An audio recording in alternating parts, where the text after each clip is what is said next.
24 years. That's roughly how long the money sitting in your savings account has got before something fairly unpleasant happens to it. And the reason almost nobody catches that it's happening is that on any given day, almost nothing happens at all. You check the balance in your bank account, it's the same as it was last month. You pay a little bit in, it goes up. A little bit of interest lands, it goes up again. Nothing about it ever looks like a problem. And that is exactly how it gets away with being one. It's a slow puncture. You don't get like a bang, a pop of a tire and a swerve in the road. You just come out one morning and the tire is flat on your car. There was just a long, quiet, uneventful stretch where nothing appeared to be going wrong, but there was a truly devastating force working against your wealth building right now in the form of inflation. And to put simply, it's the single greatest threat that you face, genuinely. And I really, really, really think you need to get your money moving today, right now. So let me show you just how dangerous this is. Okay, so you've probably heard of the rule of 72. Yeah, you take 72, you divide it by the rate of growth that you think your money will get, and you get roughly the number of years that it takes to double your money, essentially. So let's say that you are going to get a 10% return on your money, just because the maths is very, very easy. You can expect to double your money roughly every 7 years, right? It's a neat little shorthand bit of maths, okay? But here's the thing. It also works just as well in reverse to demonstrate how quickly things lose value. So if you run it on 3% inflation, which is not far off the sort of long-term expectations of inflation. You could argue that we've had a lot more inflation recently in the last couple of years, which is why I'm doing this video now. But let's go with 3% for the time being. That's kind of where we should be settling out at. Divide 72 by 3 and you get 24 years. 24 years, which means the 20 grand sitting in your account today buys you about £10,000 worth of life, worth of stuff in 2050. Same number on the screen, half the actual shopping basket or stuff that you can genuinely buy with your money. That is in the industry known as the 24-year rule. And once you've kind of seen it and looked through that lens, you genuinely can't unsee it because it flips the whole thing around, doesn't it? Cash doesn't lose you money, right? It loses you kind of time quietly in the background while you're congratulating yourself for being sensible and doing the right thing and saving money into a savings account. So around when I first started advising, a little bit before me, this whole thing started, for about 15 years, the first 10 years or so of my career, inflation was just background noise, right? We didn't really think about it too much. It was always somewhere around 2%, sometimes under. It was often occasionally lower than the interest rate that you could actually get in the bank at that time. It was crazy. It was such an inverse relationship because inflation was so stagnant during that time. Being lazy with your money and keeping it in cash, it wasn't as hazardous as it is now. It kind of almost cost you nothing really apart from any lost growth. So it was all a little bit strange. You could leave 40 odd grand or whatever it is sat in a bank account for 5 years, do nothing about it whatsoever, and come out the other side kind of no real worse off in terms of inflation proofing your money than any way you'd actually notice. But since 2022, that world is completely gone, right? Prices went up hard. We all saw it. And this is the bit that catches people out, I would say. They haven't come back down to where they were before that. So when you hear on the news that inflation is falling, well, okay, that's kind of good, but it doesn't mean that prices are falling, okay? It means they're going up more slowly than they were effectively. Higher prices, that step that you can see here, that's just the environment that we're currently in. Okay, higher prices are permanent. So the reality is that you're already paying these higher prices, right? and you're still paying for them. Every time that you do a weekly shop that used to cost 70 quid and somehow now you look down and it's 100, and you can't even point at a single thing in the trolley to be like, oh, I'm buying fancy steaks now, or that bottle of wine's a bit more fancy. It's just all the same. It's not luxurious. You're not suffering from lifestyle inflation. You're just suffering from regular, everyday inflation. So we are properly in an inflation world now, rather than as a footnote that it kind of was for a decade and a half before that. And what that changes is, I would say, the cost of doing nothing. Doing nothing used to be pretty much almost free, right? Okay, you're giving up on potential growth, but there wasn't any risk to it, so to say. That isn't the case anymore. And it's the whole reason to be deliberate, so deliberate about where your money sits, and more importantly, what it's doing for you. So important. So the question then logically is, where should my money actually be going? And it's a good question. So let's walk into it. Let's walk through this from the bottom up. Okay, first things first, the classic, an emergency fund first. It's the bedrock of everything. Always 3 to 6 months of your essential outgoings kept in cash. I know you hear it all the time. There's a reason for that. Super important. So this isn't your nice to haves or your day to days. This is your rent or your mortgage, your bills, your food, the stuff that carries on regardless of whether your income does, not discretionary stuff. And that money, your emergency fund, stays in cash, stays boring, and stays somewhere that you can get it on the same day. That is the whole point. Now, I know you're thinking, hang on a minute, you just told me that cash is bad and inflation's eating it. Well, not all cash is bad. Cash left without a kind of specific purpose is bad. Sure. An emergency fund, well, it has a purpose. It's insurance, right? And nobody judges insurance on the returns that you get from it. This cash isn't here to generate above inflation returns. It's here to protect you. Now, here's a little spin on this. There's a version of this that is properly for the disciplined amongst you. And I'm going to flag that straight away and say that, look, what I'm about to tell you isn't for everybody, okay? So make sure that you keep that in mind.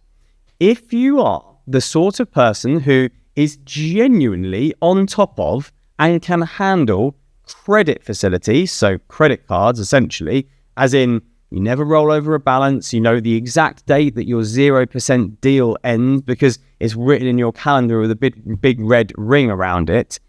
None of them, and no problems you've ever had with credit cards have ever gotten to you. Then what you might be able to do is you can reasonably run a much leaner emergency fund, which is what I do, and keep a couple of 0% interest credit cards open behind the scenes, not to spend on, just to sit there completely unused. So you could use it as a bridge, for example, if the boiler goes at a really awkward moment when your investments or whatever it is are down. So you can bridge that gap and make sure you pay it off at a more salient time. So what that means is that you're not hoarding 12 months worth of cash on an off chance of the boiler breaking, right? This is what I do. I don't think it's for everyone. I think what it allows me to do is be a lot more agile and keep a leaner emergency fund. But again, this is me, this is my money. This is kind of how I know how my investments are set up and put together. I can probably pull money out of that isn't necessarily in the stock market at any one given time to pay that bill off eventually. The credit card just gives that short-term credit facility. I see this all the time in my coaching, right? The different approaches to this. And the split is almost funny, I would say. For one person, this is a smart bit of plumbing or infrastructure that frees up thousands to go and do something useful, which is how I view it. But for the next person, it's a trapdoor with the rug over it, okay? And you already know which one of those things you are. If there was even a flicker of hesitation just then, just ignore what I've said over the last few minutes, okay? Honestly, just ignore it if that is you. Just keep a big buffer if that is you, because sleeping properly at night and carrying on with your financial plan beats a couple of extra percent every day of the week, right? So, okay, done that emergency fund. That's your first thing. So everything above your emergency fund, right? The one question that actually matters, and the one thing that you should be asking yourself isn't, how do I get the best returns? That's not the question you should be asking yourself. The real question you should be asking yourself is, when do I need this money? When do I need to actually access it and get my hands on it? That is the whole thing. That is the thing that gives you all the answers to the questions. The date that you need to actually access your money in terms of like buying something or using it, that drives almost 90% of every decision about where that money should be placed. It makes things really, really super simple when you look at it through this lens. Anything you want, first and foremost, within the next 3 to maybe 5 years or so, stays in cash, okay? Again, I know what you're thinking, just told me cash is bad, but that's not the point. Here's the reasons why. There's 2 of them. Firstly, inflation over that period of time hasn't taken a serious bite out of anything yet. The 24-year rule needs 24 years to do its full damage. It barely touches you over like a year or 18 months. And 2, it's far too short of a window to be taking any investment risk on your money, because markets can absolutely be down across any given 2 or 3 year stretch. It happens often and not in recent memory. So we've got a lot of recency bias going on. And the reality is if that stretch of time where markets are down happens to be the one where you're buying a house, or you need that money for a big holiday or something, you don't just get to sit and wait out. You need to press the encashment button on that day. Absolutely heartbreaking. I watched someone go through this during the 2022 crash. When I met them, essentially, they told me that they had their house deposit money invested, because why wouldn't you, right? Everyone and their dog says that you should invest your money, and it was quite a lot, it was quite a lot of money for them. And of course, 2022, the market had a bad year, but the offer went in on their house anyway, and she had to sell down 11% in order to complete, essentially. So when their money was down 11%, they had to press the sell button. They didn't have a chance. They didn't have time to wait it out until it came back. They had to have that money on that day. The investment wasn't wrong. It was a well-structured investment. That wasn't the point. The timing of it was. And timing is the whole game. So, deposit money, wedding money, the new car next year, cash every single time, okay? Anything beyond 5 years, though, and you really, really, really should be looking to invest that money to some degree and making and taking some small amounts of capital risk on that money, because now, over that 5-year window, time is on your side rather than quietly eating your money away. Now, this is the point where I almost completely part ways with most of the internet and certainly most of other YouTube content about investing and what that might look like.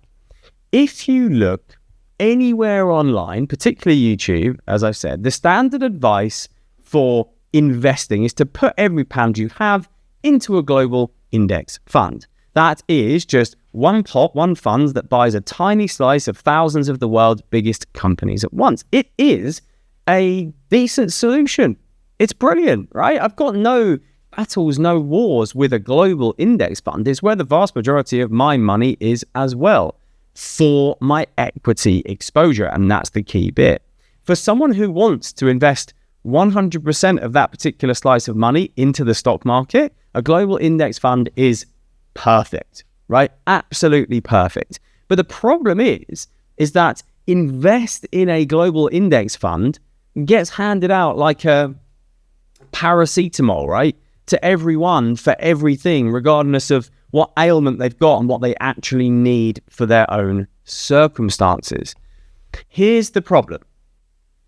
Because a global index fund is 100% shares, 100% equities, 100% in the stock market, when the market drops by 30%, which it will, your money, your pot also drops by 30%, which might well be fine if you've got 25 years to wait it all out and the stomach to sit through it all while it happens.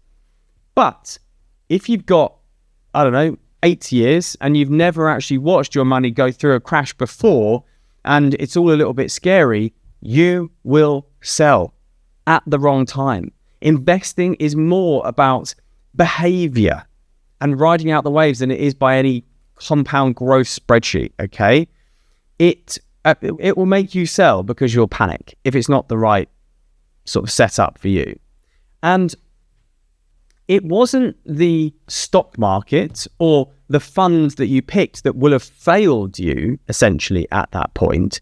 It is the complete mismatch between what you were invested in, 100% equities, and what you should have been investing in for your time horizon, your attitude towards risk, and ultimately what you want to achieve with your money. So what most people actually should have is something like a multi-asset fund. That is basically just a single fund holding a mix of things. So equity, the stock market, sure, but also bonds and a few other bits in there as well, blended together at a set level of risk. So basically what you're doing with a multi-asset fund is you're choosing how bumpy you're willing for the ride to be, and the fund kind of does all of the assembling and packaging up together and making sure that you stay at that pre-agreed level of risk and volatility. So just in case you didn't know, bonds very quickly are just loans to companies and governments, essentially. And what it is that they pay you an interest back. They are the much calmer, potentially, sometimes 2022 is a bit different, but typically calmer half of the mix of those two, of those multi-asset funds. They're basically what stops the whole lot moving in step with the stock market, okay? Or, which is my preference for most people, is that you could look at what we call a target-dated fund, which is the same idea, sort of risk-controlled, but just with a calendar attached to it, right? You can pick a rough year that you'll need the money, so 2040, or let's say you're like, right, okay, I want to start retiring at 2045. You pick the fund with that label on it, and what the fund does is it starts to wind down the risk as you get closer to that date. So it's super or more adventurous while you've got time at the front end, and then tapers off to become more cautious by the time that you actually need to access that money. Remember, that is the absolute most critical part. And the good thing about target dated funds is that you don't have to remember to do a thing, and you don't have to be brave at the wrong moment either.